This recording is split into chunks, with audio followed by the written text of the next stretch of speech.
Good evening, everybody, and welcome to another edition of the Sports Exchange. My name is Scott Morgan-Roth, the Motor City Man-Mouth, and tonight marks a really cool night. How often do you get a chance to have somebody on from your alma mater that does love what you enjoy doing? And with that said, I want to welcome Joe Gisondi to the broadcast. Joe, thanks for being on the Sports Exchange. And this broadcast, folks, will be also aired on No Limits as well. So the Sports Exchange tonight, No Limits. Stay tuned for the promotions when we put it on No Limits. Welcome, Joe. Nice to talk to you again, Scott. It really is. I mean, I think about the dynamic connection that we have, and when I think about our connections, you worked at the Tampa Tribune for a short period of time, and you also are really short. I only did it for a part of a semester when I was at USF, just because I had other things going on. But man, what a great staff they had there for sure. Yeah, I'm sure we could do a lot of name dropping. Joe DeSalvo was great to work with. I know Joe was a smart guy and a really nice guy. Yeah, I was lucky to work with a lot of good people there in Florida today. The Orlando Sentinel, Fort Myers, East Crest. Right, and of course you're graduated at University of South Florida, our alma mater. We're both Bulls, Joe. I am University of South Florida, and then I became a rival to USF. Several years later when I went to UCF and got my graduate degree. Well, amazingly enough, we both got our BA degrees in 1986. And I got to tell you a funny story, since I know you're a storyteller. We're going to get to that in a moment. But when I knew that the pressure was on, and they had that foreign language requirement, and if I didn't get out by August of 86, I would have been in trouble, because I had never passed the foreign language, and what makes anybody think that I would ever be able to do it now at that particular time. So I got out in August of 86, went to the Sun Dome at the time to get my degree later on, a few months later, and it was really neat. So, and I ended up, what's interesting about my curriculum is that I was not able to type fast enough to get mass communications. They wanted 32 words a minute, and I'm thinking, what are you, crazy? 32 words a minute? I work for the Tampa Tribune. My goodness, isn't that good enough? They said, no. So I ended up sliding across the hall over to get a communication degree over at the College of Arts and Letters building over at Cooper Hall. And you know what? The communication degree suited me fine. And I would end up taking those mass communication classes for electives. So that's my thing. USF, talk about yours. What was that? Talk about your stint over at USF. Well, I mean, I had gone to a couple of other colleges and decided to finish up there. So I spent 4 semesters there. I actually had taken some classes at the Fort Myers campus before it came up, and I did have to do that foreign language requirement. And I had a tutor about 2 days a week, and I had taken some French, and I really was studying and doing really well on it. And after the test, it was a 100-question multiple choice test on French, and I remember the dean coming in, and he called me in his office over there, and was like, "Is that Coleman, the one next to the library? I forget which one it is." So I go over there, and he goes, "I got some good news and bad news." I said, "Okay." He goes, "The bad news is you got a 60-something for slow 60% on it, so you did not pass the test because you were supposed to get a 70. I said, "Oh." I said, "Well, what's the good news?" He goes, "You had the highest grade, and we're getting rid of the test." Really? It's like, that was good. It's kind of funny because, I teach journalism here at Eastern Illinois University, and we talk about curriculum all the time and develop curriculum, and things are changing a great deal. Like, my degrees actually are in English. I have my undergrad's in English, my master's in English, and I have an MFA in writing from Spalding in Louisville. And I think that journalism is the best choice for some people going into journalism, but not for everybody. It's Orlando, I think, our columnist, Brian had a degree in political science. Another editor had one in history.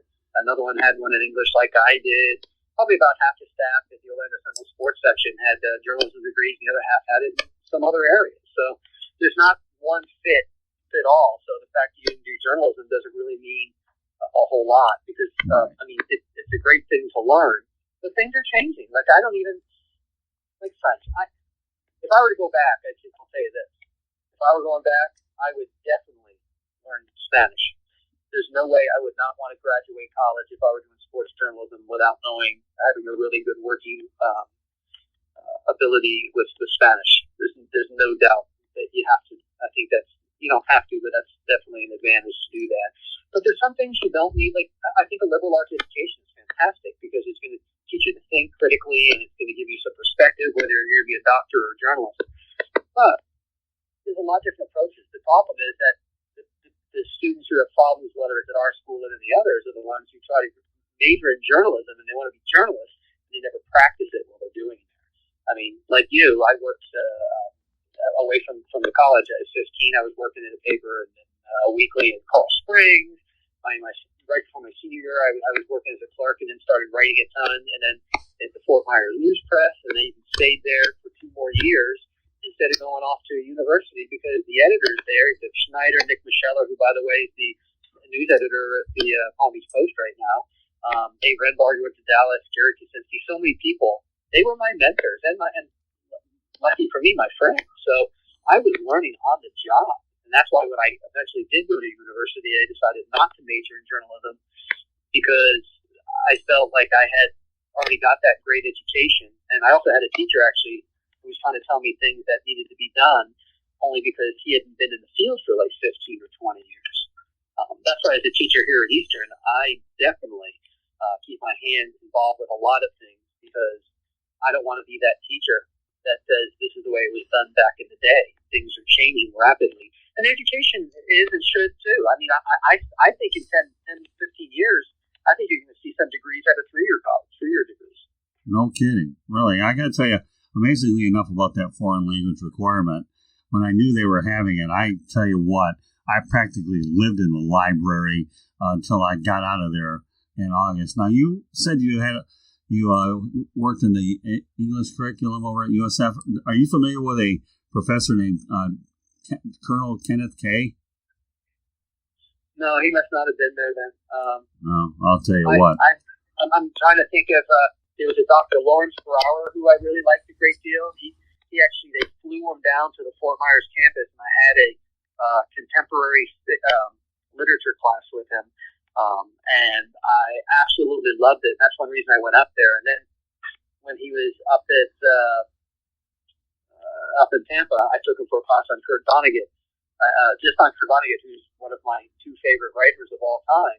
And we actually went and watched him speak. So he was a great teacher. There was a Dr. Kaufman who I loved, for a class on Hemingway and Mailer. And Hemingway's my other favorite writer. Yeah. So the English department, there are quite a few of great people there. As a matter of fact, my teacher, when I went for a year and a half to Florida Southern, ended up teaching over there, and he writes all kinds of stuff, sci-fi and sports, and there's just a lot of connections, as you know, in this field. There's all kinds of connections in journalism, but.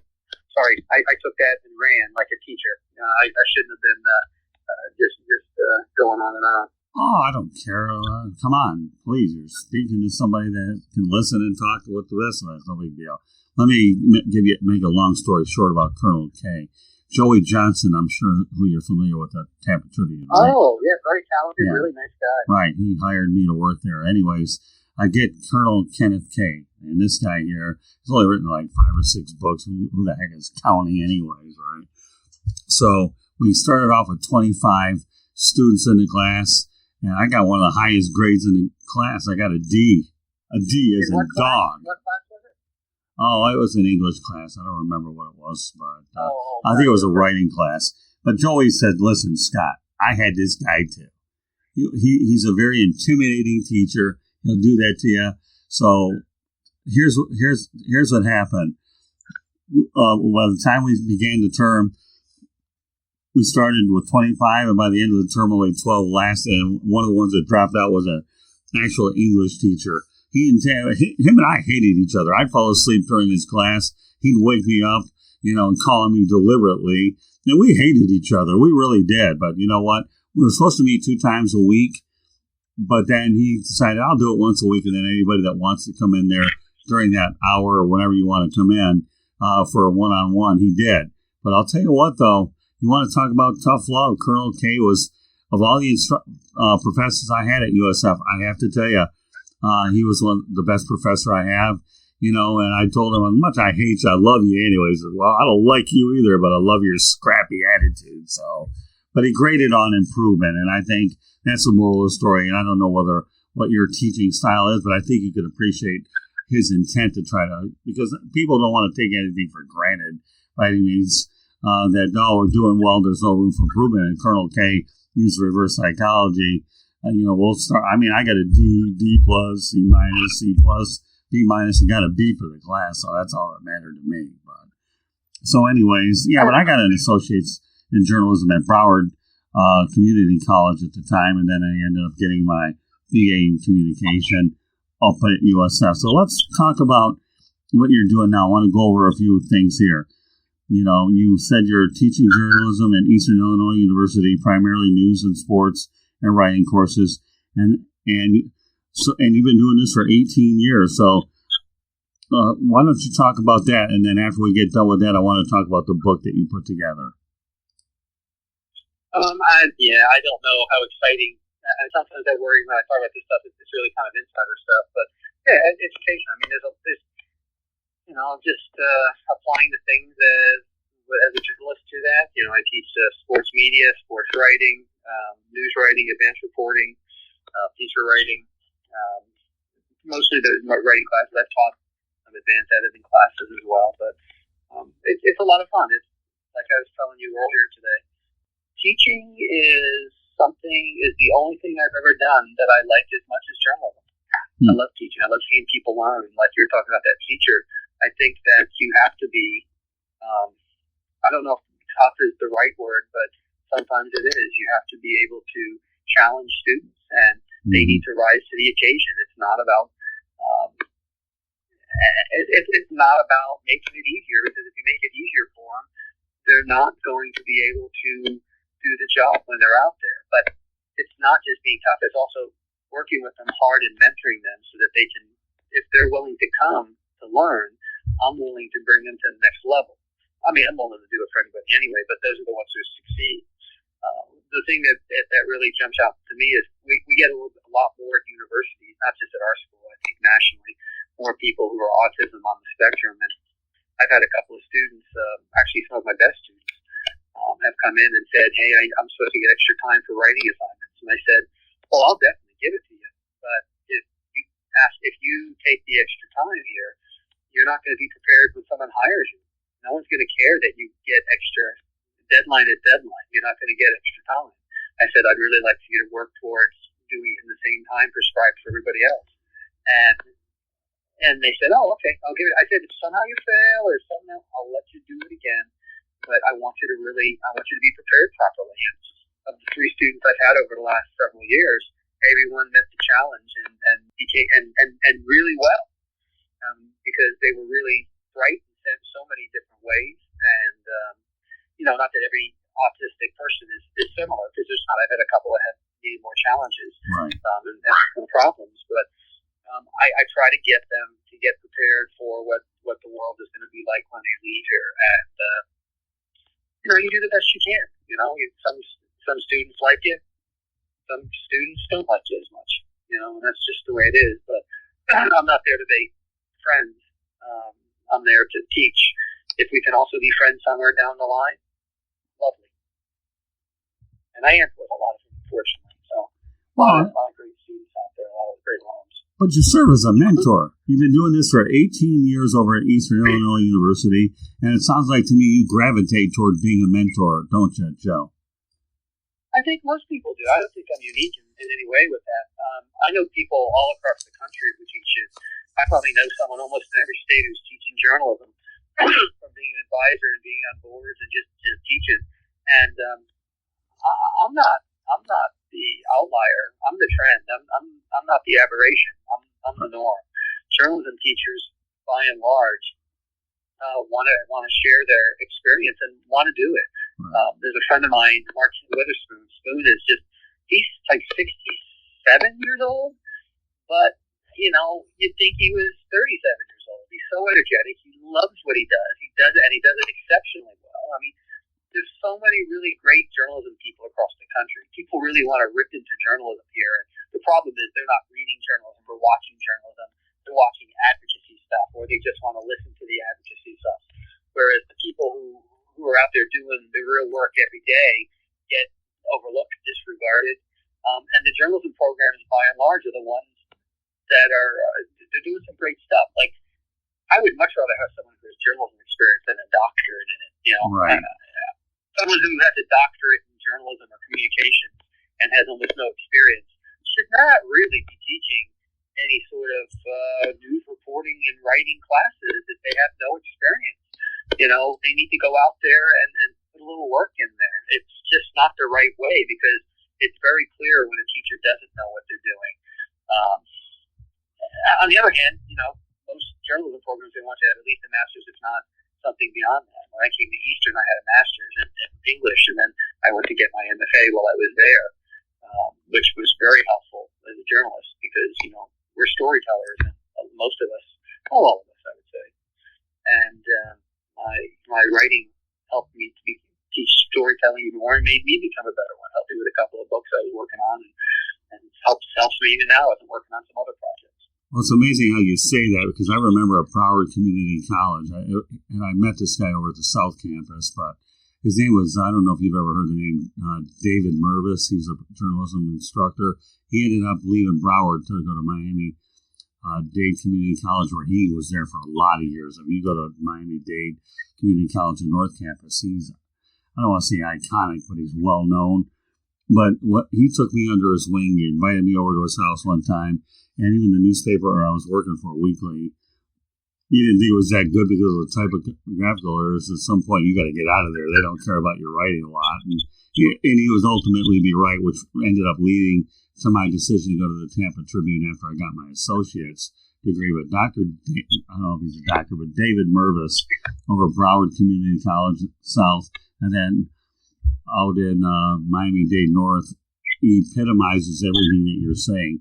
That, he was a journalism instructor, cared about his students, and, it was indicative with the amount of attention, and I think that's really good. Yeah, you're right. A lot of people like to be a mentor is one thing, but are they capable of being a mentor is another story, depending on their style and their interaction.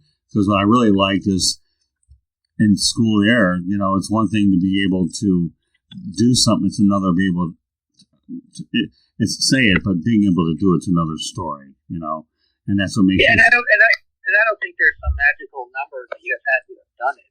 Right. But you had to have done it. I mean, even if it was just 1 year, at least you learned something about it. But if you've never really been there on deadlines, and the more you've been out there editing stuff and writing stuff, the more knowledge you can share with your students, because journalism is not something you can just, it's not like algebra where you can go a squared plus b squared equals c squared. At least I think that's what they told me in algebra. In journalism, as you well know, it's, here's some information, and you have to think creatively about what other angles are involved with that, how to find information, and you keep digging, and you don't usually know how the story is going to end until you're done with the reporting. You have an idea of what you think the story is going to be about, and then you have all that discovery. But the discovery comes from being a diligent and creative and critical researcher, interviewer, and observer. And of course, people have to understand. I got to tell you, one of the most interesting stories I had working with the Tampa Tribune, and this really shows our experience in the business, was I was covering a Florida State League All-Star game over at Osceola County Stadium, where the Astros actually trained for many, many years, which they subsequently moved down to West Palm Beach, which is where they're at. Well, I had to file 2 stories, an old-timers game story as well as a game story. I tried 5 times to go ahead and transmit this story through the old that machine where you stick the headset right inside the machine, and it didn't go through, and I had to... with the old Flash 80? Yeah, remember that? So... I remember being in many a Perkins or Denny's trying to put that thing into the coupler and trying to get my story to go true. Yeah. Well, luckily, the guy, I'm sure you might remember the name, Rick Nelson. I don't know if you remember him. But anyways. That name sounds familiar. Yeah, well, he was at the Tribune, so I told Rick, I've got a problem. I got a brand new stadium, and I can't transmit this stupid thing. So we ended up getting an extension on the deadline. And luckily, I wrote everything, so I dictated everything word for word. And both stories, and we ended up getting it through them. At that time, I was being paid for 2 stories, not 1. And my expenses to go from Tampa to Kissimmee were what they were. But we got it done, and it was just amazing how deadline pressure is. You gravitate. I think deadline pressure in newspaper business makes it tougher for any other industry to get in. So let's go over a couple of other things. Talk briefly about ColesCountySports.com. I know that's something that you really like. Yeah, what happened is there's been a lot of changes in journalism, obviously, around the country. One of the worst things I think that's ever happened to newspapers is, and there's several things that are terrible. One was that chains bought up all these newspapers and they became stocks and traded. The moment they became traded on the stock market, it all became about reaping as much money out of the paper as you possibly could. And because of that, news staffs across the country, as everybody likely knows, have been just eviscerated. So newspapers were making good profits. They were making sometimes 8, 10, 12% profit, which is really good. But of course, the pressure on Wall Street is to make more and to cut. Of course, those in charge got the bonuses and what have you. But because of that, it was all about the bottom dollar, not about the journalism. And certainly journalism is a business, and you need to be able to make some money. But you certainly don't need to forsake the journalism just to make the money there. You need to have a little of both. And what's happening is these chains are getting the decisions made in towns such as ours are being made in other towns. And the history of journalism, as you probably, as I know you know, is that it's local news, just like when they say local politics, that everything's local. In journalism, it's all about local. And you need to be part of your community. So if something bad or good happens, you need to be there. And if they're angry about it, you need to be able to sit there and listen to the complaints and understand, because that's part of the process too. Not unlike in journalism, if you write a column about somebody and it's negative, you better be in that locker room or practice the next day so the players or coaches have a chance to say their 2 cents back to you. So instead of you running and hiding. So what's happening is that in our community, like many others, like I said, is that they pulled back. They don't have the money. There's some good people still working at this paper and other papers, but not that many. And last year, I think it was around this time last year, they actually wrote a column or a story in the paper somewhere. I forget if it was a column or not, saying we're probably not going to cover that many sports live anymore. We're going to realize that the industry's changing and there's reasons why we're doing this, and we're going to do mostly features. We will cover some of the big events, of course. And I was just thinking, oh my God, that is just the worst thing you could do. And this community, where I live in Charleston, which is where Eastern Illinois University is, we have roughly 12,000 people here, and that too, which is also in the county, has somewhere between 18 and 20. At least I think those are the numbers. I may be off by a couple of thousand here nowadays. Right. But it's a smallish community, and it's a rural East Central Illinois. And like any community, it loves its news and it loves its sports. And the news director at WIU and I had been doing a podcast, and we've been longtime friends from having been over at the university. And we had chatted several times, and I had said, I want to start a weekly paper. And he turned to me and he goes, "Did you read this today?" And I said, "I hadn't." I said, "Oh my God!" After I had read it, this is just crazy, just crazy.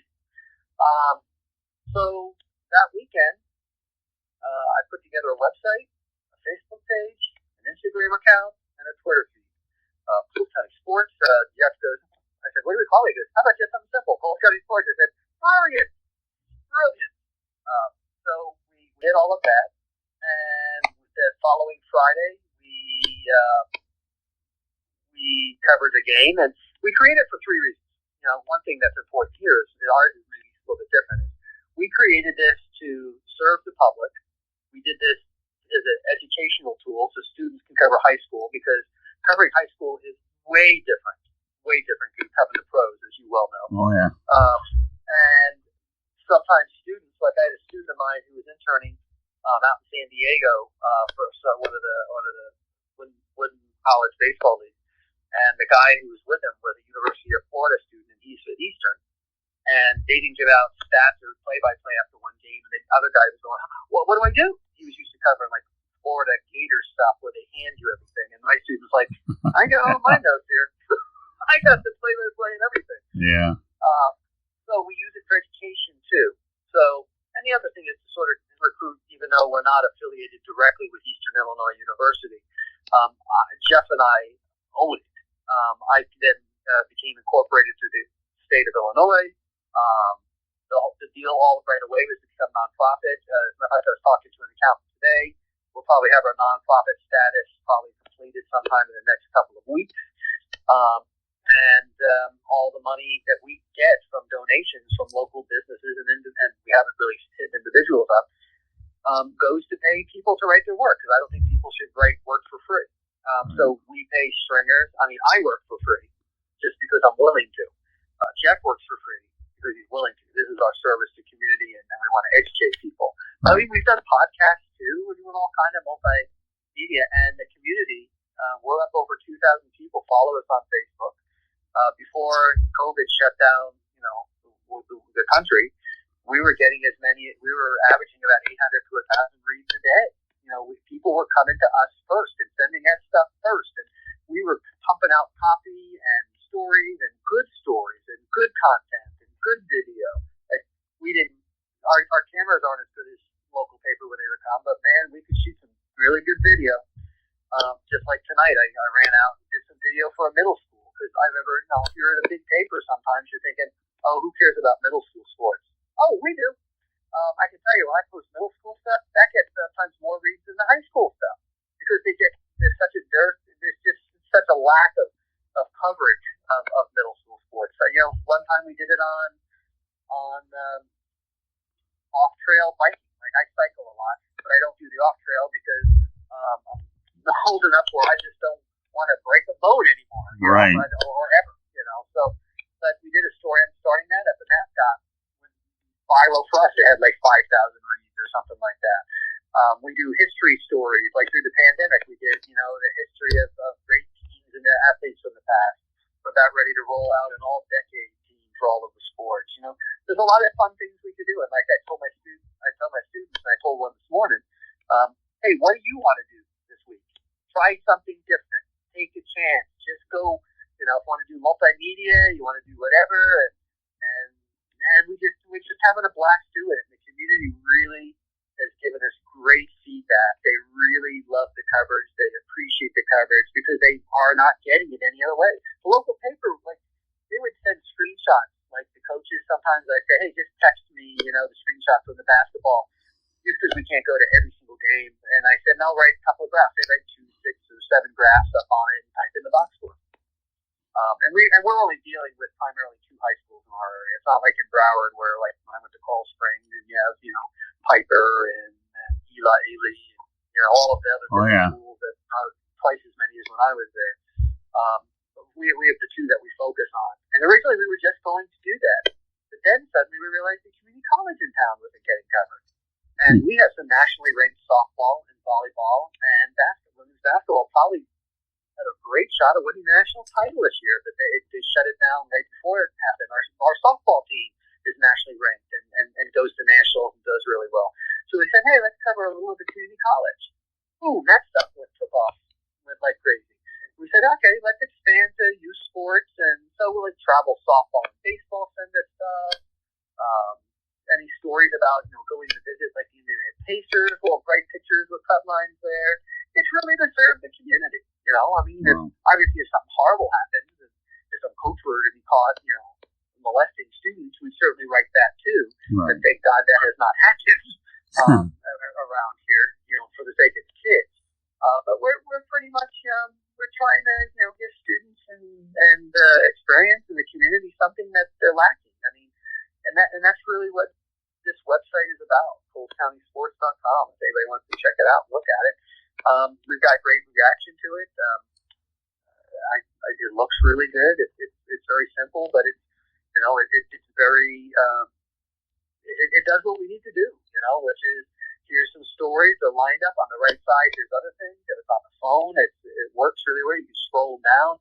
We throw things right at the top there, one after another. One of the rules I had from day one was no story without a visual. So when I was right before I got on here, I was taking some photos of my my neighbor was laughing because I was taking photos of my golf clubs and golf balls in the grass in the front yard. And sometimes we don't have a photo from the game itself, so we run one of these general ones with bats and things like that. Because the way that's designed, you want to have a visual. A visual always pulls it in, and then also we promote everything on our Facebook page. As a matter of fact, on Facebook, if it doesn't get promoted on Facebook, our readership of the story sometimes drops by 70%. Really? Yeah, because people are going to it. Our market is, every market is different. Our market is heavy Facebook, parents and grandparents and some students. But, our Instagram, which we said, let's try this out. And suddenly we're up to about 600 people following us on Instagram. And that's mostly the students and the younger parents. So we throw video, I'll throw some video up tonight from the middle school game and put that on there. Plus we'll have video embedded into the story. Also some photos up there too. Really, Twitter is our least significant. We have 160 people follow us on Twitter, which is really my favorite social media. I'm on it all the time, checking on stories. Right. But that's the nature of the business now, is that you have to promote this stuff because few people go to your website. Some do, but less and less is it happening that way. So it's a great experiment. It's a great thing for me to be able to talk right now about journalism and to share that with my students. I'm going to create a class for next semester. I'm hoping it'll get approved, where I'm teaching people how to create their own news sources in their town. It could be even in Broward County where you are, Coral Springs and that whole area. Right. The Fall Valley Sun Sentinel does an excellent job, I know, and the Palm Beach Post does an excellent job. But maybe there's some things in that, I don't recall there really being much middle school sports in Florida when I was down there. Right. But up here, it's huge. It was big when I was in New Jersey. I played baseball and soccer for middle school out in Jersey. So if there's some sort of sport that no one's covering, like my students are saying they want to go back to their small towns and maybe create their own newspaper, so to speak. You don't need a big printing press anymore. What you do need is knowledge of how to create a website, how to use social media, and how to not write the same thing for Facebook as you would for Instagram and uploading things to YouTube and covering different things that other people are not doing. How to get sponsors, how to sell ads, how to cultivate sources and everything. There's a lot that's going through here. So I'm hoping that we'll get some students that are interested in learning that again next year too, because I think it's one of the most exciting times to be a journalist, and particularly a sports journalist. I realize jobs have been cut a great deal, and that sucks. And on that part, it's terrible. But if you're young and you're trying, you're not 55 years old or 57 years old or even 48, you didn't get cut from a job, you think, what else am I going to do? But if you're in your 20s, and maybe even 30s, this is a chance to create different things and do things that you never could do before, and make probably pretty good money. You're not going to, journalism isn't the career you're going to go into typically, to make a lot, unless you're going into broadcasting, as far as ESPN and stuff. But even ESPN has peeled down and narrowed its staff, and money is not as flush as it once was in that field either. But you can make a good career. I think something that you and I talked about earlier today was you want to do something that you love. Like Tony Kornheiser, he was getting interviewed by Mike Greenberg today in an early ESPN show in the afternoon. He and Michael Wilbon. And Tony Kornheiser was saying he never dreamed of being a celebrity. He said he still thinks of himself as a sports writer after another show. But he said, I just always liked to work. And things worked out the way they worked out. So if you work really hard and you're smart and creative and you want to do it, you can make a living on it. And maybe somehow you do end up making way more than you thought. And I am even now. I'm making way more than I thought. I'm not making a ton, but I'm certainly making a lot more than some other people Right. in our community. And so sometimes I even feel a little guilty for that. But there's so many different avenues that you can do in sports journalism right now that are just really exciting. Whereas when I was covering it, it was pretty much write a game story, and we thought we were cutting edge back then when we got computers, right? Right. But it's just so much. There's so much you can do, and it's a lot of fun. I'm 57 years old, and this website is really. I mean, I've always been excited and energetic, but this has even energized me even more because I'm really excited to give back to my community and also to try different things. And it's just a blast. So let me go over a few other things. Obviously, by nature, you're a storyteller. So obviously, as people listen to this broadcast, they're going to find out that we have so many different levels of how we can tell stories. But you are the author of the Field Guide to Covering Sports Second Edition. Why don't you go out there and give everybody an overview of what that is, and then we're going to cover a lot of other topics, or just getting warmed up here. You're listening to the Sports Exchange. My name is Scott Morgan, about the Motor City Manmouth, along with Joe Gisondi, who is a professor of journalism at Eastern Illinois University. He's been doing that for 18 years, and you can tell he's passionate about what he does and knows his stuff. So hope you're gaining a lot from this broadcast. And as we continue on in the broadcast, we're going to cover a lot of important items. So next, Joe, please go ahead and talk about Field Guide to Covering Sports. If you missed this broadcast on the Sports Exchange, it's also going to be on No Limits as well. Continue on and talk about the Field Guide to Covering Sports. Well, I mean, it's one of those things that I was giving a presentation to the National High School Journalism Association. I guess it's actually, what is it? National Journalism, NJEA. Because there's an IJA, the Illinois Journalism Education Association. I'm sure there's a Florida one too. But the Journalism Education Association was doing a national workshop in St. Louis, and I had been invited to do a couple of workshops. It's about 2 hours from us here in town. So I drove down there, did a couple of sessions, and I said, I was looking around in the bookstore, and I see, there's 5,000 students that go to, well, who knows now what it would be, but 5,000 students go to this. It's the largest journalism organization and workshop in the country. And I thought, what do you got? So I'm always interested in books and what have you. And I saw there was very few sports stuff. And I saw someone had literally stapled together some notes about how to cover sports. It was getting sold and people were buying it. And at this point, I had already started, a website. So when, you remember Blogger when it was out there? Oh, yeah. So when that came out, a friend of mine was doing stuff on the internet and I said, hey, I want to write about how to cover different sports because I'm not seeing anybody can do that. I'd really like just to share some information and knowledge. So I started a website that was on sports, and with a Z, right? Really hip, huh? Onsports.com or stopblogger.com or whatever the heck it was. And I started writing about, hey, here's things to do if you want to cover a cross-country race. You want to do this, this, and this. Here's some things to do here. Here's other things. And then I would put it out there on Facebook, or I'd let people know about it. And social media wasn't nearly as big back in, it had to be 2005 or 6, I'm thinking, something like that, maybe 7. And so, but it started getting reads. And people started reading. I'm like, oh, good, I'm helping some people. And then I was like, okay, here's how to cover soccer. And then some issues would come out. And then eventually I started, I focused a great deal on college journalism. So I would do assessments of coverage from the Red and Black in Georgia, and the Infinite Alligator down your way, or actually up in Gainesville.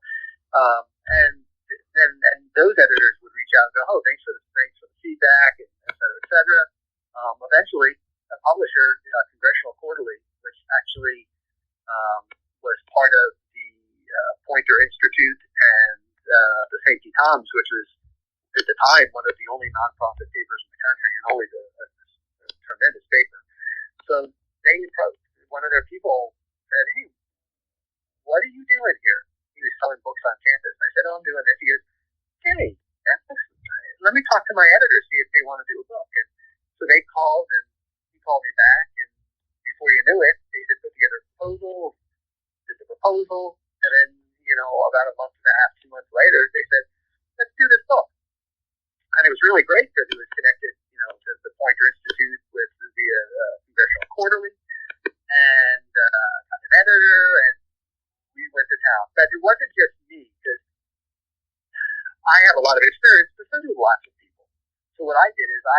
out to journalists all across the country and said, hey, what are your tips on the cover of this? And for some things like rowing,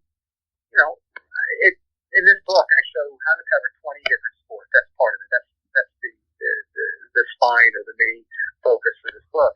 It's what do you do beforehand, what do you do during, what do you do after. Researching, observing, taking notes, asking questions, and then writing as examples of some stories and what have you. And so I reached out to rowing coaches and some of the best ones in the country, and they would give me feedback, and people from water polo, and then of course great journalists out there. At the time, Jason Sobel for golf, and just so many. I mean, I ended up having 75 or 80 people had contributed to the book, given me I would do interviews for it, and then Octave did a section on interviewing and doing game stories and features, and it went out there, and it just killed it. People were like, I love this book, especially if a lot of people who are journalists, because it wasn't just old stories and it wasn't war stories. It's like, here, do this, do that. Here's another option. And not prescribing here's the only way to do it, but here's all the different options to do it. Right. And anyway, the book came out, I think it was 2008 or 9. And then I forget, dates escape me nowadays, but I think it was about 6 to 5 years later, I'm going, listen, this book is already looking dated. We need to do a new one. And they said, okay, what do you want to do? I said, and I mentioned a bunch of things about multimedia and broadcasting. And we did, at the time, we did a small little chapter, maybe 5 pages on fantasy, how to cover fantasy sports. That expanded, put a lot more exercises in there. And so that one came out, and that one's doing really well on top of the previous one. And they've always had a website, Sports Field Guide. Actually, it used to be sportsfieldguide.com, and it crashed back in 2008 or 9 or something. The server that was holding it all, I lost 80% of the content on there. It breaks my heart because I had some really good stuff there. But then again, who cares what I wrote 2008 or 9, when things haven't changed. But I was able to capture some of it because I put exercises on the website for teachers, and the students want to do it. AP style quizzes, commentary. I don't contribute to it as much as I used to. I used to write daily and definitely weekly for years and years. Now I'll probably start writing something once a week again. I've been doing every 2 to 3 months on the website, but I do it about. I'll probably start doing it about every week or two because with COVID, I'm teaching now all online and I'm sharing ideas. And I'm also learning from other faculty because there's a lot of great faculty across the country that I talk to that are doing great things. And so it was my way to get back. My wife used to joke going, you would have made more money by working at McDonald's with the hours you put in for this book. She said, I'm sure. She was laughing. She knew why I was doing it. I said, I know. She knew I just wanted to get back to something that's given me so much. And the publisher gets most of the money on these things. Right. And I'm very appreciative for all that they've done. But I'll tell you what, I think somewhere down the line, I think publishers are going to go the way of, I think, just like radio stations. People aren't listening to radio stations as much anymore. They're listening to podcasts and all these other things. I think publishers are going to, they've already started to go that way where people are self-publishing. And no longer do people think self-publishing means you're putting out a bunch of crap. Really? It's a lot of quality things are being out there. Although I would caution anybody who's doing that, get someone to be an editor. Every single one of us needs an editor. Right. When I put stuff on the website, I go back and read it that night and the next day, and inevitably a couple of stories here and there I'll have a comma or maybe a typo or something, which drives me crazy because I really hate having any mistakes in anything. I go correct it. That's the nice thing about the web is that you can correct these things, especially if you just typed it in. And I like to look at it on the screen and you pick up a couple of things that way, which is kind of nice because then you've corrected the error within 2, 3, 5 minutes, and very few people will have seen that unless it's a deadline story that everybody's waiting for. So if I'm understanding you correctly about this field guide to covering sports, you were able to get a lot of people to contribute to it about how to cover different sports. Is that correct? So it's a compilation of opinions or experiences, and then you're able to bring all of that together, cover to cover, if I'm understanding you correctly? Yes, but not really. There's not a whole lot of stories. It's not filled with stories about how and why they covered things. What I would ask people is, okay, you're covering baseball. How do you take the notes? I mean, I know how I take them, but I'm always trying to learn some other ways on there. So I would ask people, what do you do for notes? What are some questions that you ask? I'm just looking through it here right now, but there are a couple of stories here and there of people who. I have a couple of stories from different people who have shared a little story here, like Christine Brennan, who's one of the great writers of this country. She wrote about she shared with me some information about her first professional football game that she covered. I think she just wrote about it again the other day as part of some of the problems, because of course women get abused. They've always been, treated poorly by fans, and sometimes and early on by coaches. She was like the second wave of all these pioneers in sports journalism. Maybe probably first wave towards the end, but man, she has done so much. But she's not. She's just a great writer. She just happens to be a female. Right, I remember Christine Brennan. She's good because she's one of the better females. No, she's just one of the better writers. Right. Out there. So she shared some stuff with me. There's in this current edition, I think I have 120 or 30 people have contributed to it. Wow. Right away, the person I asked to do the forward for it is Will Leach. I don't know if you know Will at all. No. Will really made Deadspin. So he was the one back in the day when Deadspin was just killing it, and it was because of Will. And I happened to get to know him because his mom is a nurse at the hospital, and my wife is a nurse at the hospital, and we went out to dinner one night, and they said, "Oh, my son's doing this thing called Deadspin." And at the time, I knew very little about it. I said, "Oh, that's nice. That's interesting." We chatted a little bit more, and then eventually I learned more. And he's such a gracious person, such a great guy, and so he wrote the forwards for both of the books there, and because he was cutting edge, and on top of being cutting edge, he's just an exceptional writer too. So yeah, a lot of people were very nice enough to contribute. Andy Behrens is at Yahoo Sports, so I think he's always been one of the best for fantasy sports and other things. And we spent some time chatting there. The first person I called, though, Bob Ryan. Bob Ryan. Actually, I met Bob. Ryan from the Boston Globe. When I was, you'll appreciate this, is that when I was going to University of South Florida, back in and looking for jobs too, back in 85, 86, I used to go on the Sunday papers used to come in, I think on Tuesday, maybe Wednesday, and I would go to the library at the University of South Florida, and I would pull in the areas of all the newspapers when I look at the Sunday papers and all the others, looking for jobs. I was looking for, because I was at the time I wanted to get out of Florida. It's funny because I stayed there for 20 years afterwards, but I wanted to get out of Florida.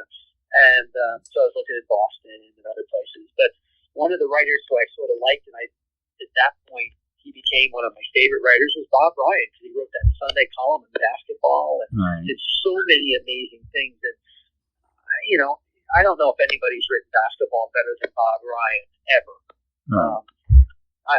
No matter what, some people think, no matter what Bill Simmons thinks, probably.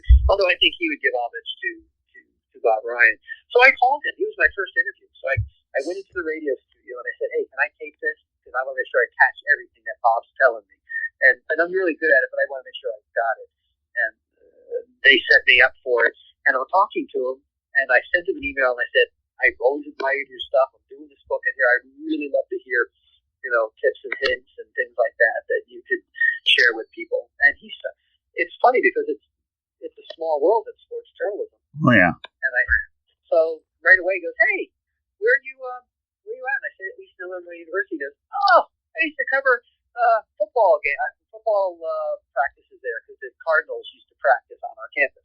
Right. And he goes, "Is that place Jerry still there?" He mentioned a couple of things. We started chatting, and he was just fantastic, which I knew he would be, because journalists by and large like to share and to help other people. Even on the other end, you're broadcasting with that journalism workshop that we do in Vanderbilt. at Nashville, Carl Ravitch, came one year, and he and I chatted a bunch. And I really enjoyed talking to him for a couple of years. I always thought he was the voice of baseball tonight. He just was fantastic in that. He's good at anything, of course. And he was talking education. We said that when he wasn't talking, I wasn't talking in chat. I sent him a note and I said, "Hey, would you be willing to share some information with me and give me some tips on broadcasting because that's not my area?" He's like, "Oh, heck yeah." And a lot of them. There's also a guy down your way. Do you remember Dick Evans? Who? Dick Evans. I'm sorry, I don't. But he was when I was in Fort Myers. I was 18 years old, and I was the bowling columnist in Fort Myers. So that was when Earl Anthony and Mark Roth and all those guys were playing. So I would write a weekly bowling column, and when the PBA and the professional leagues would come through this way, I'd cover the events and do features on it. Well, the guy down at the Miami Herald that was in there all the time was Dick Evans. When I interviewed him, he was then working at the Daytona Beach News Show, but he was the guy for bowling. And I was thinking, if I'm doing the thing on bowling, and while I have a lot of experience in there, he's way better. He kills it. And so he was sharing information there. I'm trying to think. Doug Ferguson, who was always just an amazing AP. Was the AP for years. Golf writer. I think Doug's still doing that. He's fantastic. So, all these people that were willing to share, Bill Hill, who's become a friend of mine at MLB.com, who's the senior editor, Dave Hyde down your way at the Sun Sentinel, what a great writer and columnist he is, Lee Jenkins at SI, who's now working, I think, for the Clippers. Just all of these just amazing people. And this last time, one of my favorite sports sessions is the Miami Herald. I think they've always done a really great job and still do. And so I reached out to Manny Navarro, who I think writes about the best game story for basketball there is. He just does an amazing job. And so he shared stories about interviewing techniques and how he writes stories. So I have some examples of his book and others. Wright Thompson, who's just amazing too. He and I chatted one time. I used to write columns on sports media for the I forget what it's called. It doesn't even exist anymore. But I used to write some columns. I called him up and one afternoon in June or July, and I was talking about this Tarpon story he wrote, this other one about the Fasky at the island where there's about a golf course that was falling into disrepair and people trying to save it. And we ended up talking for 45 minutes to an hour because we were chatting about shop, about journalism, just having a great time. Glenn Stout, who does the Best American Sports Writing Series, which is by far the best. If anybody wants to be a sports writer, they have to read those books. I don't care if it's from 1999 or 2009 or 2019. Those books are just tremendous. Yeah. And Glenn's a great editor and writer. So all these people just, it wasn't just me. It was lots of people contributing to this and telling me how they do it. So the more voices, the better. That's true probably in everything in life. That's incredible. And, you talk about Christine Brennan. I know she worked for the Miami Herald for a period of time. My mentor in the business was Tony DeMarco. I don't know if you've ever heard the name, but he worked for I've heard the name. Yeah, he's my mentor. I've known him for over 40 years, Tony, and him and I are really close. I saw him actually earlier in the year. Bob Ryan, amazingly that you brought him up. In 2019, I was over at Winston-Salem for the National Sports Media Association Awards Banquet. I got to meet him. He gave me his phone number. Really super nice guy. I took a photo. Dave Gorin runs a good show out in North Carolina. So Dave Gorin is a great guy. So when very talented. You're bringing up all these names, and I'm marveling. I know a lot of the same guy this guy knows, and yet here we are, both USF Bulls, talking about what's so cotton picking one cool. of my favorite feature stories over the last few years is one that Dave Sheinin from the Washington Post wrote on Dusty Baker. That's just fantastic, and I got to know him through this workshop. And he's also a talented musician, actually, too.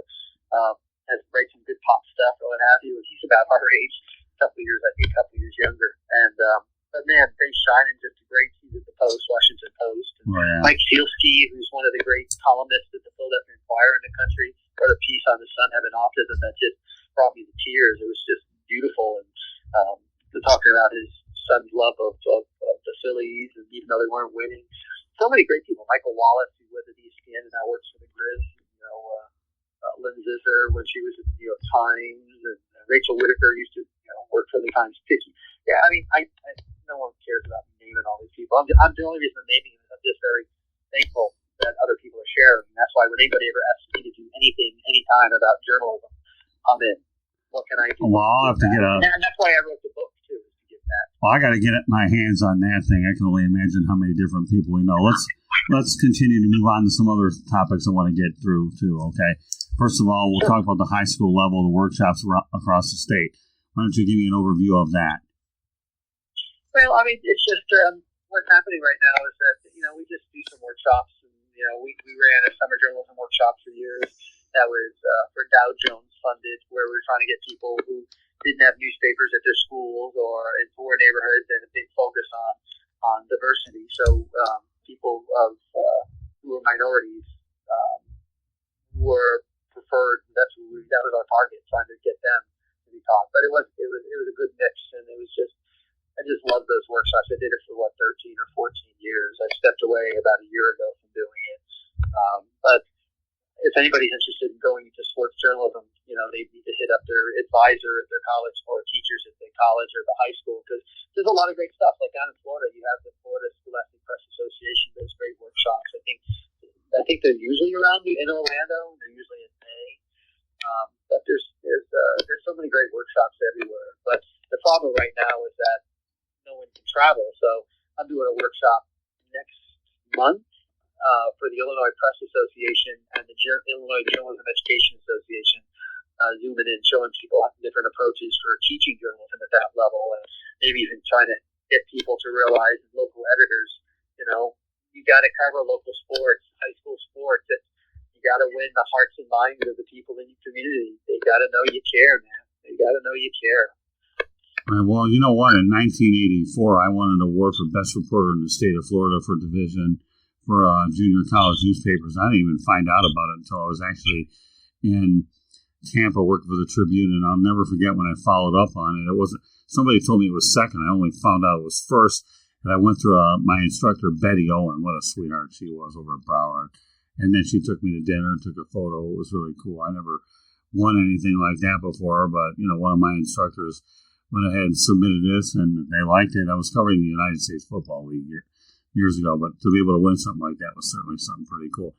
Let's talk about summer journalism workshops in Illinois.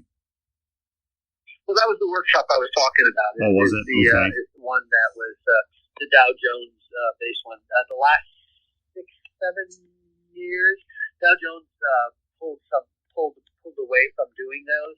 Okay. And then the Illinois Journalism Illinois Press Association and Illinois Press Foundation, they became our main sponsors then after that, and just a great association.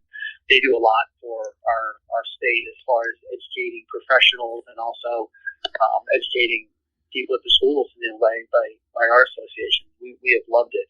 One thing that's kind of interesting too, changes in journalism, this is in sports, is that no one's covering the state houses that much in a lot of states anymore. This is not a new trend. This has been going on for 20 years. There's been an erosion, and fewer and fewer people are covering the state house, which is kind of a scary thing, because journalists need to be the fourth estate. They need to be out there. They need to be looking to see what's being done and what's not being done, and reporting what's going on there. Despite what most of the public thinks, journalists out there are doing an amazing job, and they're being neutral and they're tracking on the facts. Well, what Jeff Rogers, who's now I think he's the director of the Illinois Press Foundation, but he also is involved with the Illinois Press Association. He decided to created a 3-person bureau who all they do is he got people from different states who had lost their jobs, these top-notch people, and including this one young woman who only had a couple of years, so it's a good mixture, and they all do a great job. So really, in the state of Illinois, if you're a newspaper, you can use their copy in your local paper. You can put it in there, or you can go directly to the website. And now, suddenly, there's 3 or 4 now more people who are covering the state house, and that's a beautiful thing. Just like in Texas, which is kind of cool, the Texas Tribune, they're a nonprofit newspaper, and they get a couple $1 million a year, and they are a big player in that state, covering all the politics in Texas, and just an amazing job. So I see newspapers becoming more and more nonprofit, not unlike what we're trying to do. Right. Ours will be nonprofit within the next couple of weeks, if not months. At which point we can ask people to contribute. I mean, we've been lucky. Our community, people that have contributed. Sarah Bush Lincoln, which is just an amazing hospital, it's the top 100 hospital in the country. They've given us money. Lakeland College has given us money. Consolidated Communications, which is for internet and phone, has given us money. Local places, local real estate places have given us money. We've had several people, individuals, have contributed some money to us. So we're on a really, really tight budget. But we haven't really tried to make much money at this point. We're about ready to make a big push when COVID hit really bad back in in March. So we think that ours, one of the things I want to do is I'm modeling after a lot of these nonprofits, and I'm hoping to create something and maybe eventually even spread out into news that this community will have as a resource. We've already created a board, but we only got to meet once before everybody started sequestering. But I want this to be community journalism. But the person who I never want on the board would be like the mayor of the town, right, or things like that, because I don't think that's right. That you need to have a separation there if we start covering news, something like that. Now I don't really care if the mayor's on it because we're covering sports. But if we start doing news, it's good to have a board, a professional journalists on it, some community members. And people feel like, once again, like when we were growing up, that's my paper. Even when they said something you didn't like, it's like it's a family person. Your family can say things that other people can't. And what happened was that newspapers, the leadership became more and more distant because the chains were buying them and the jobs were leaving the area and going to later farther in the state or to other states. And that's a horrible thing. So I suspect that the papers that Gatehouse bought, all those papers, including all the Gannett ones, I mean, frankly, I think a lot of them are going to start losing lots of money unless they change their whole attitude. If they don't go nonprofit, like the Salt Lake Tribune, was it last year, I think? They went from, the owner said, I could sell this and make some money, but I'm turning it into a nonprofit. And that's what he did. He saved lots of jobs, and that paper's doing a really good job, too. So that's what I think is the future of journalism, is the nonprofit model. And I'm not the first to say this by any stretch. Yeah, see, insiders will be going, yeah, Joe, we know that. But it's amazing how many people don't know it or are refusing to acknowledge that is actually a major trend. Yeah, my philosophy with the South Florida Tribune is I import about 90-95% of my copy, having schools, mainly colleges or pros or whatever, sending me stuff saves me the editing cost to try to clean it up, and also add a broadcasting division so they have a little bit of both. And so I do like to get away from non-sports related stuff. So it's, as you build the brand and you find different ways to become versatile, then you're able to attract a different type of potential sponsor, but that'll be for another day. But I enjoy being able to promote universities. The Florida Gators do send us a lot of material, and USF does. Just to name a couple, and the Miami Dolphins, and the Marlins, just to mention a few of them. So with that said, you talked earlier today that you were disgusted at local papers' coverage of local sports. That was something that you weren't too happy about. Why don't you elaborate on that? I know you've been doing this for like 11 months. Well, that's what I was talking about earlier, that maybe, I don't know if disgust is the right word or what have you, but I'm sad because I want newspapers to thrive. I want all of them to thrive. Right. I know some people at some of these papers, I suspect are pretty angry at me for having started maybe this. I don't know. But the community deserves better than what they've been getting. Okay. And that said, like I said, there's some really good people working at these papers, people who I have a lot of respect for. It's really coming from above them.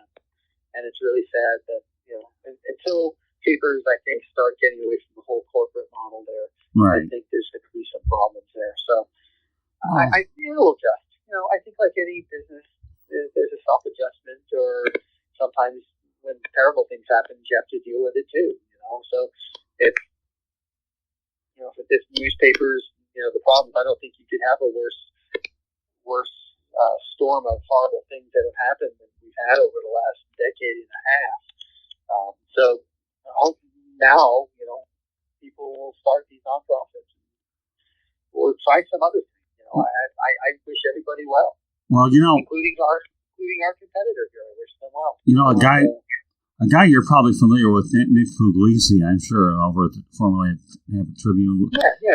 Yeah, he's football and boxing. Right, exactly. So he ended up, he's a sports editor for the Palm Beach Post, and unfortunately, being a sports editor, he's had to cut a lot of people because of finances. So he's in a very thankless situation. So whether it's disgusted or disappointed in their coverage, let me tell you, Nick's a very ambitious guy, would love to be able to do more, but unfortunately, his hands are tied because of the fact that newspapers are... Nick is fantastic, and his boss is Nick Michella, who right. I work with in Fort Myers, who I have great admiration for him, both as a journalist and as a person. So I know these guys are fantastic, and they're doing the best they can. Right. And I suspect that paper is doing a pretty good job, but some papers aren't. Well, there's a lot of papers out there that don't. I mean, I don't want to make it sound like no one's doing.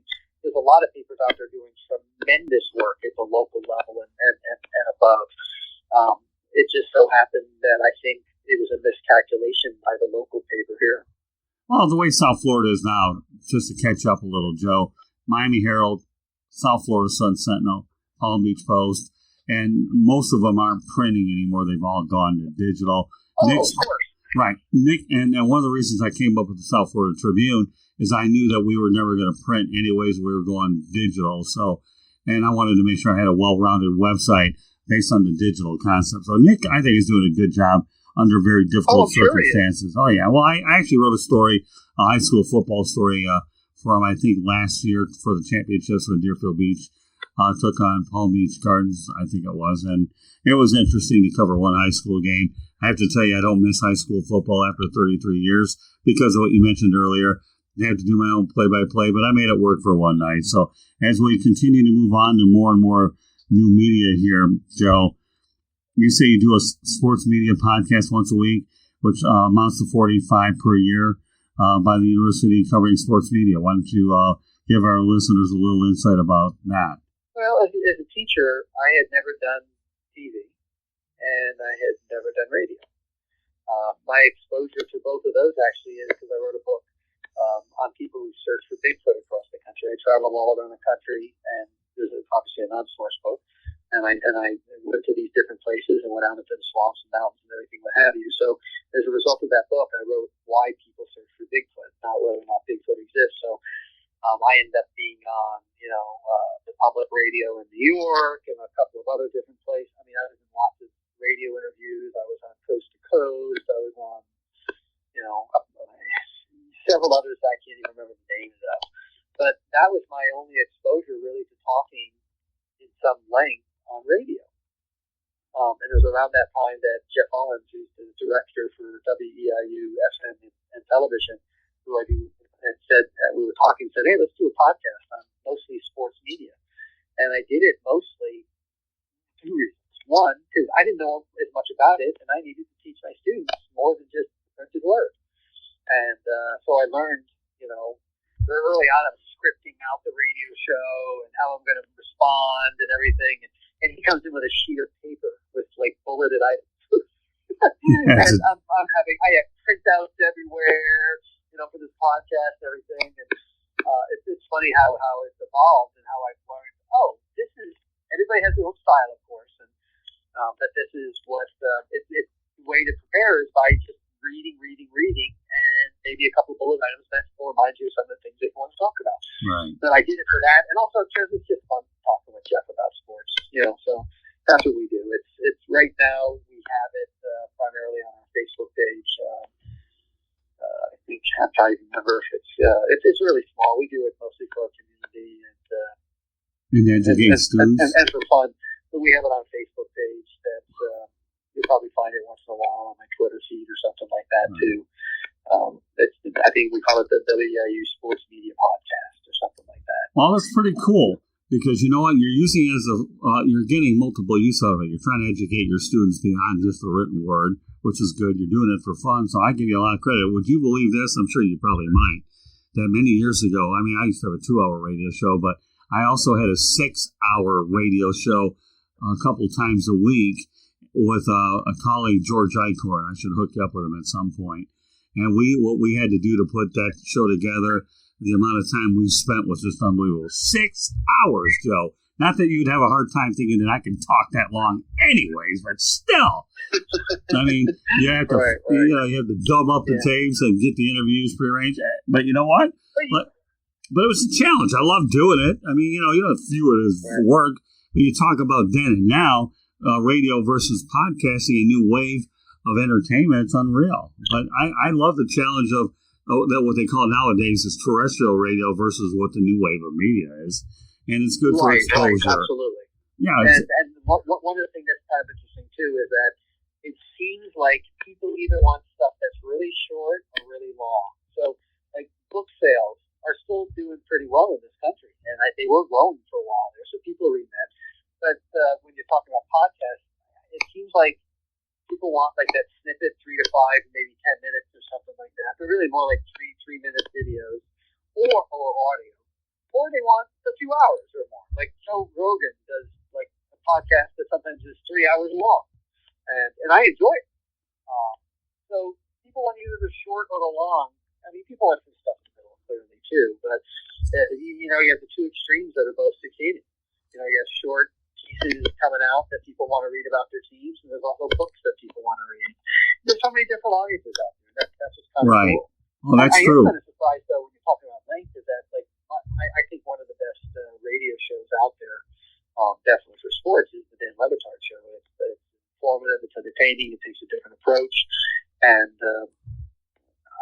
that time of day, I'm sometimes researching, or I'm in my office, or driving around, and I listen to that probably more than almost anyone. That and the Jim Rome show, but that one more, and that's kind of like a group of people, and it was from at least Central. It was 9 to noon, probably your way is 10 to 1. And they also did a local hour, which I rarely heard. But more often than not, I would get a podcast of it for the different hours of the best stuff for the day. And I would, I live on biking or running or something like that, or hiking somewhere. I'd listen to it. But it was on in the background for like 3 hours every morning. And ESPN changed up its whole thing. And now it's only 2 hours. Right. It's almost like, wait, that show needs 3 hours. Right. And I thought I had heard it was one of the top-rated radio shows. They put Mike Greenberg, who of course is fantastic, and I've enjoyed what I've seen of his, but it just doesn't seem right. I'd rather Greenberg be pushed back an hour and let the Le Batard show go longer. Well, I mean, it just seems like a shit. So I'll be curious to see what the give and take is with ESPN trying to recalibrate and trying to after losing all the money they're going to from college football, being out there, not being out there, and everything else, and at one point probably overpaying for some people that now that they have a lot more competition than they once did. But it'll be interesting. I mean, I also respect ESPN for trying to give a change. I'm all about mixing things up and trying something different, and we'll see what happens. Well, amazingly enough, when we talk about how we compare and contrast what you like, Mike did it for me for a long time. Golic and Wingo is fine. And outside the lines, I've always loved anytime you can learn something about hardcore journalism. That way. Oh, Bob Lee, yeah. Right. And then the sports reporters was fantastic. But the one I really, and you alluded to him, but I love Pardon the Interruption when you have short topics and you go through a bunch of them with Mike Wilbon, most professional guy on the planet, and add him with Tony Kornheiser. You have a really great winning combination. So, and I used to listen to Kornheiser when he was doing the show before it was on ESPN. I think it was on some other radio station in Orlando that I would listen to it, and then eventually it became on ESPN. But Kornheiser used to have one of those long, rambling shows himself, and half the time he didn't even talk about sports, and it was great. It was great. I loved that show, but I also love what you're talking about, Pardon the Interruption. Those two guys, whenever I can, it's nice to get their perspective. Right. It's really, because they're really knowledgeable.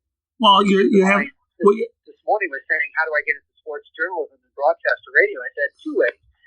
Probably become a reporter, and then you'll have something to bring, or be a great athlete.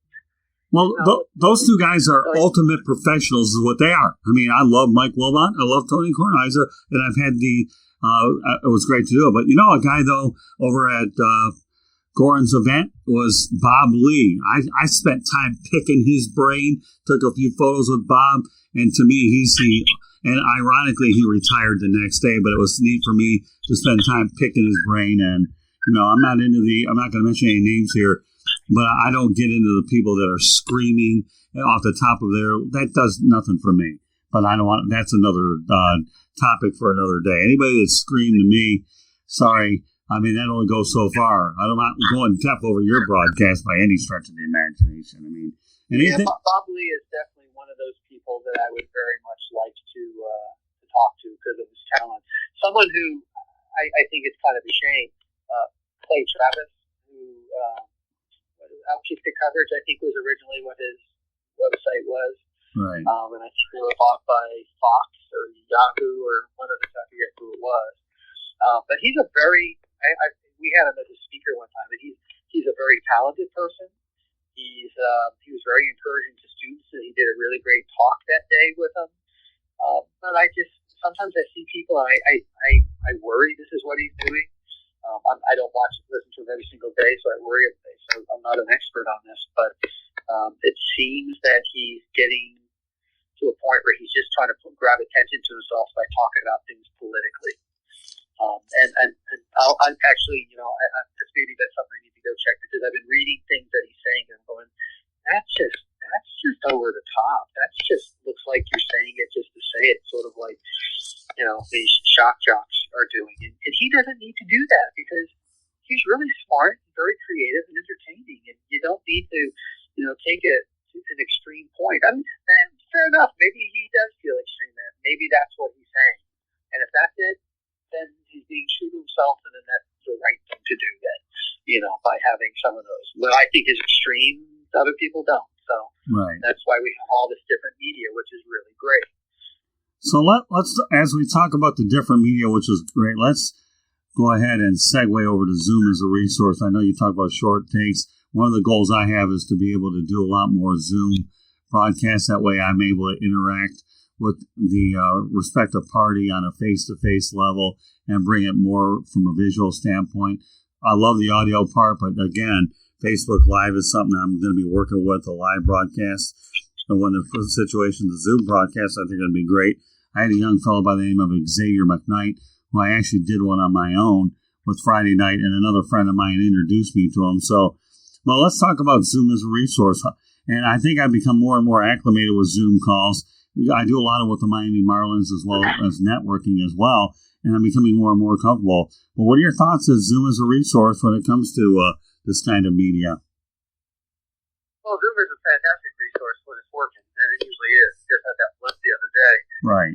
But the nice thing about it, I was talking to a student the other day, is that Zoom is a great resource in the fact that you can interview people when you can't be near them, and you can also record it. So at the end, you can get the quotes from it. So even if you don't want to put it out there as a video somewhere, or even you can extract the audio and do that as well. Right. So if you want to do either one of those things, you can just do the interview that way. And it's nice to have a face-to-face instead of on the phone or faceless.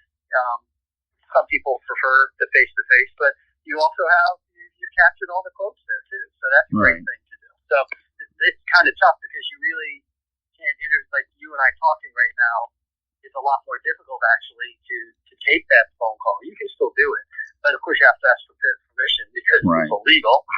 Racketeering, I don't know if it's racketeering or RICO or whatever, but anyway, it's certainly breaking the federal laws if you don't let people know. But capture, it's a lot more difficult. Where Zoom, boom, you got it, and it's free. You can do up to 40 minutes. Rarely do you have an interview that's more than 40 minutes. I happen to have bought the subscription because I'm teaching classes that will be over 40 minutes, and they already have been. But it's worth the money as a teacher too. It's a great resource. Yeah, I like it. In fact, right now I have the 40-minute plan, but that'll change probably in the next few weeks as I continue to become more familiarized with it. And some broadcasts would warrant a bit more attention. So with that said, let's talk about journalism back in our day. I know you liked to kid around with me earlier about the 80s 90s, okay, not the millennial. So, we talk about the old days with the old, what do you call it, the computers that we had to transmit through, and their tape recorders, cassette tapes, and we'll compare it to today's journalism. So compare and contrast a little bit, and I'll give you my 2 cents. I'm really enjoying this. As people are listening to this broadcast, I'm going to encourage you folks right now. I strongly encourage you to download and listen to it, because what Joe and I are doing right now is we're giving you a lot of information that you won't get on the first take. You won't. But if you're really interested in getting into this business, I hope that we're providing you with an awful lot of ammunition to become better at what you do. So go ahead, Joe. We'll talk about the back in our day and today. We'll have a few more points we'll get to tonight. I'm jealous of students today because I think I would have even been better when I was younger, because I hated having to read type stories like for classes. I hated using little cassettes to try to interview people. The things that students can avail themselves of right now are far superior to anything that we had. Like even those trashy, those Radio Shack laptops that you're trying to throw a telephone into the coupler and hoping hope that it goes transmit to somebody else. Nowadays, I mean, seriously, all I need is a phone. I've written stories and published them off my phone. I've done video off my phone, photos off my phone. I don't need anything but a phone. So I can dictate, I can interview on it, I can, all of those things. So that is a great thing. And plus, through social media, it's easier to email people, to try to get information from coaches and other things. I have coaches texting me things. I'll ask them a question if it's something I really want some depth. Obviously, face-to-face or an interview like we're doing is superior to it. But if I have a couple of quick questions, I'm like, hey, boom, and they're texting me back. This is a far better time. I mean, I feel like I'm built more for today, and I think probably most people prefer today. I have no nostalgia for typewriters, Radio Shack laptops, or any of that stuff. I love the technology today, and I fully embrace it. Well, typewriters, no whiteout, life isn't bad, is it? That thing called a delete button in case you make a mistake, okay? Although I got to tell you, I still use whiteout for a lot of things when I'm writing things longhand, but not when I had to do my typewriting. So, in other words, you're telling me that you don't miss yesterday because you embrace today. Is that correct? Oh, I miss a lot about yesterday. I just don't miss things about journalism. Oh, okay. Well, that's all right. It's, and other things of life and what have you. Certainly, I have a lot of nostalgia, and my wife will probably tell you that I have probably maybe more than some for most people. But I have a lot of nostalgia and things that I miss. But when it comes to journalism, as far as putting out papers and other things, I love the process, but I like this. The only thing maybe that I would have a little nostalgia for is I love working in the newsroom. Oh, yeah. There was nothing better than being in a newsroom with a bunch of like-minded people, or even some people who weren't exactly like-minded, but putting out a paper, like being on a team, knocking stuff out, trying to do the best you can on deadline and everything. It was really, in sport, it was election night pretty much almost every Friday night, and Saturday night for college football, and Tuesdays and Fridays for sports, and for high school sports and basketball and football. It's just amazing, and I do miss that.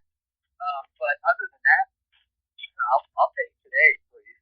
Oh, that's okay. Hey, listen, you bring up a great point. I love the newsroom, being able to associate with your colleagues. I know Tom McEwen was a guy that I reveled, and I got to know him for a while. And then when I moved back to Detroit to cover the Lions, it was different, hanging time with my old boss. Only this time we're both covering the NFL instead of me covering high school or whatever. But Tom McEwen was an icon at the Tribune. So, yeah, I'll give you. I met him a few times. He was just a gentleman, and he knew everybody. Oh, yeah. He knew everybody. And if you're thinking about sports in Tampa in that time period, he's the guy. And that whole paper, the Tampa Tribune, was always a really good paper. When I was a clerk there for that short time, I remember one time getting a phone call in the afternoon asking if for, I think it was Joe Henderson, who was another really good columnist and writer. And I think I was like 21 at the time. And I'd already been working in papers for 4 or 5 years. So I wasn't starstruck. But I was kind of a little bit that day. It was a rarity because I said, okay, who should I have him call? He goes, oh, this is Hank Aaron. I said, oh, okay, Mr. Aaron. I will make sure that he knows that. Does he have your number? Yes, he does. Okay, fantastic. Joe Henderson had Hank Aaron's number, and I got to talk to him. Well, last year there was a Tampa Tribune reunion that I had the good fortune of going. It was for Joey Johnson's son. I saw Joe again. I saw Chris Harry, and the names go on and on. Chris worked with us in Orlando. Yeah. Oh, did he? That's right. He did, didn't he? He went to Orlando. But Chris and I are in touch to this day, and so again, you talk about Tampa Tribune alumni. Oh my goodness! So, all right, let's move on to the YouTube. We talk about the effectiveness and what you can do with it. I've built a YouTube channel. It's coming along a little bit more, which is why I'm looking to take the next wave of things with it. So, what are your thoughts about YouTube channel? What do you mean? You mean as far as a journalism resource? Yeah, as a journalism resource or just a resource in general. I mean, I think to me, it's yet another wave that I'm enjoying about the new technology that you're able to have the smaller bits as well as some of the larger clips. It's so versatile and it's an instantaneous way to visualize in addition to the Zoom. So I'm embracing the YouTube channel and obviously have created my own. Yeah, YouTube, as you know, has been around for a long time. My daughters, who are now 25 and 24, they were early into YouTube. So a lot of the technology like that and Snapchat and even Facebook, I got on Facebook really early because of my students and such. So YouTube I think is getting supplanted somewhat by Instagram, especially the short things we're talking about. As a person who puts together a website, I appreciate YouTube for this reason more than anything, which is I can download video to that and then just link to it on my website, which gives me a lot more room for other stories on the website as well. Because I suspect in the next year I'll probably have to buy more space on the server. I've got quite a few that it can suck up a lot of space there. But yeah, think about this. I don't get traditional cable television anymore. I got rid of my DirecTV, which I had for about 12 years. Before that, I had Dish for a little bit. I have completely unhooked all of that, and I get YouTube television. That's all I get at home. I save a lot of money that way. I've been pushing it for other people, so YouTube now has its own television. So I get ABC, CBS, NBC, I get Fox, I get Sports, I get AMC, I get all those other different things. And on top of that, if you want, you can go into YouTube and see these other things, and then in addition to that, furthermore, you can buy the Premiere for that, for the YouTube. But man, I've got way too much to watch now than to buy it. But YouTube, you have to decide what your media is. If you're right, you decide what lends itself to your media. Like in our area, as I mentioned, Twitter's not big for promoting our product, our content. Facebook is, Instagram is. YouTube probably would be a pretty good one too up here, knowing the market here, but you don't know. TikTok is growing. Snapchat I think Snapchat was really big for several years, but I don't know how long that'll be holding on. But you never know. Maybe it will. Yeah, it's amazing when you talk about YouTube. For a while, I used it just for music, but now I'm really embracing it more so as an opportunity to take these broadcasts and make them visual.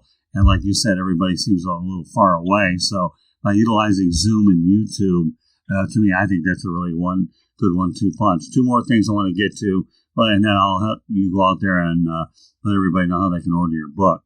Let's talk about defining 2020 COVID-19. How much are a lot of the new changes, Joe, that we're seeing going to carry over? What kind of changes are you talking about? Well, we know the Zoom calls are here to stay, and I imagine there's so many different ways. And also, now that we think about sports in general, you've got remote broadcasters as well. So you wonder whether that'll factor whether they travel in the future. There's so many different things that all these sports are doing where they have remote broadcasters.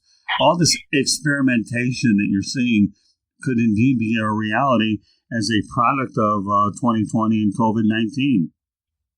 Yeah, what'll be really interesting, because I certainly don't have the answers to these questions you're asking, but what I find fascinating is whether or not they will continue to have remote broadcasting. I mean, I can see where you wouldn't have to send them all the time to everything. On the other hand, I think we're also finding that in the bubble in Orlando, that the reporters who are closer to the athletes are also getting the best access and sometimes the best stories. So there's no supplanting when you're talking about reporting being right there with the people. But the question is, do you really need to send a full broadcast team everywhere to broadcast from that place? And I don't know the answer. I don't know. It'll be curious to see how it works. I suspect that there's going to be some changes that way. I really do. Because it's a way, the only reason I say that is that it's going to be a way to cut costs. And I think that's going to be really important, especially the years after we finally get through this pandemic. Hopefully it's sooner than later. So I think that'll play a part. As far as Zoom calls, I think Zoom, until the next thing comes up, I'm sure now that Zoom's out there's a lot of other companies trying to, going, hey, that was really good. Let's go up against that. Yeah, I've got. So we'll see what happens. Yeah, I've got a guy actually who I met who covers the New England Patriots. Retired down here to Southwest Florida, out in the Lehigh Acres, Fort Myers area, and he actually is covering the Patriots from a distance. And I think it's interesting where he's able to get bits and pieces for what he does, and he contributes a lot here for sure. So you're right; it'll be interesting with the carryover effect. So. Couple more things before we wrap up the broadcast, okay? Talk about some of your biggest joys of journalism. I know you've had an incredible career, not only working in newspapers for a while like you did, but then, of course, you have your ColesCountySports.com. You've written a book. You're a professor. So you're very, very well-rounded. So there has to be some of your biggest joys of journalism, and I'd like to hear about those. So maybe phrase the question again. I'm not sure if Sure. I caught it exactly. Well, yeah, what are your biggest joys of being in the journalism industry? My biggest joy? Yeah. I think what I like about journalism and journalism education is that it's probably the joy is also the thing that can be frustrating too, is that things change. It's never the same. The next day something else is happening. It's not like my colleagues who teach, I sort of joke, I said, hey, if you're teaching, something about the Chaucer, not a whole lot has been written on, changed about Chaucer, although that's unfair, there is some research that still comes out about it. Whereas in journalism, I change my syllabus every semester. I'm trying to, tweak it, do a couple of other different things. Certainly the sports media class, that class, completely, some of the history stays there. But what I like best about journalism is the fact that you can meet people. I love talking to people. That's a lot of fun. I love to write, and that's certainly a lot of fun. The sense of discovery and sort of like, as humans, we love to explore, and I get to explore things all the time. And whether it's a small thing in a community or a larger thing someplace else, I just love to learn. And in journalism, if you love to learn, man, what a great career! It's a great place you can do that. And and you don't have to. I think some people always go, I want to work for ESPN. If you want to, great. If you get there, fantastic. But journalism is great. It's small local papers and TV stations. And, it is what it is, and you have to enjoy that and not think about the end goal. You have to think about what you're doing. And I love what journalism is, and I love working it and doing it. And that's probably some of the joys that I have. Yeah, I think some of the evolutions of the business, obviously, you have social media, so your news cycle is much quicker, like a second. All of a sudden, you say one thing, you hit the send button, all of a sudden, somebody's losing their job or whatever the case is. But we know social media, the news cycle is a lot more expeditious in the way that it really goes about. So, but you're right. You got to love this industry, the people that you meet, wherever you meet them, whether it's at a convention or whatever. The relationships, I think, are priceless, and regardless of what level you're on, whether you're at the network level, the local level, or whether you're in the universities. It's like once you get a taste of it, it's something that's hard to give up no matter what you do, because you definitely know that it's a passion and your love outside of your significant other. You're an industry. Every time I hear a major passing away of somebody that I knew many years ago, I feel like I lost a family member of sorts. You know what I mean? And it's unfortunate that we all know what our ultimate fate's going to be. But in the end, that's really what the industry has come about. So with that said, we have a few more minutes left in the broadcast. So we talked about the Field Guide to Covering Sports, second edition. Now what I'd like you to go out there and do is let people know how they can get it. Well, it's simple. You can either go to, it's not Congressional Quarterly is owned by Sage Publications. So you can get it through their website, or just go on Amazon and order it, and you can catch it there. It's a book that's primarily written for people who want to learn or practice journalism. So, or my mom used to say that she liked the book because she could learn, like if she was watching swimming or rowing or whatever the heck it is, she could look up in the book and learn a little bit more about the sport itself, which is kind of fun. But yeah, it was a lot of fun. I mean, and one thing I'd just like to throw out there, that if you want to learn about the people who search for Bigfoot, that book came out. That's probably about 8 years old now, but it's called Monster Trek: The Obsessive Search for Bigfoot. That was a fun book to research and write too, and you can find that on Amazon as well. Well, I have a feeling I know who I'm going to be hiring for an editor when I go out there and start writing my book. And I have a feeling he's on the other end of this phone, too, just so you know. So stay tuned. So just so you know, folks, you're listening to the Sports Exchange, and this broadcast will also be on No Limits. Go ahead, and before I get to that, Joe, let everybody know how they can go ahead and reach you. Social media, whatever you want. If they want to, they can get me at Joe Gisondi on Twitter. That's probably the best way to get a hold of me. To follow me on there and send me a note. I'm on there every day. I mean, I'm not posting every day, but I'm on Twitter every day for sure, checking news and seeing what's going on in the world, on top of the other places I always go to for my news. Okay, sounds good. And just so you know, in case you want to find this broadcast, okay, you'll be able to find the Sports Exchange and No Limits here on Apple Podcasts, Spreaker, Spotify, iHeartRadio, Google Podcasts, or wherever you get your podcasts. If you think I'm talking too fast, I always believe I'd like to say it again. Okay, Apple Podcasts, Spreaker, Spotify, iHeartRadio, Google Podcasts, wherever you get your podcasts. To reach us, you can find us on Twitter at Tribune South. That's the @ Tribune South. Like our page on Facebook, South Florida Tribune. Instagram, South Florida Tribune.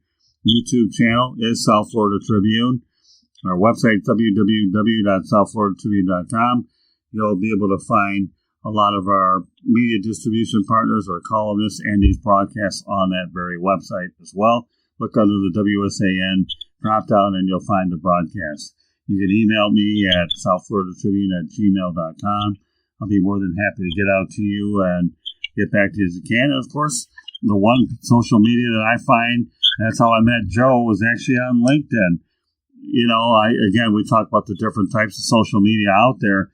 I've met a lot of great people here on LinkedIn, and what's so special about this broadcast is it's really great that I have a chance to talk to someone who I know I lived out one building away, for all I know, over at Cooper Hall, and graduated the same year in '86, although, like I said, I did not want to be a sweat hog with Welcome Back, Kotter. I wasn't worried about the actual foreign language requirement. And knowing that I work with the Miami Marlins as I do, okay, if I had to go after a second language, I probably might have been better off taking Spanish, but the only reason why I didn't was I struggled in Spanish at high school, lasted 2 days before I landed in woodshop, so I wasn't comfortable with any foreign language. But if I had to do a do-over with foreign language, I would have done the Spanish. But what made me feel good is even though you struggled and they got rid of the requirement subsequently thereafter,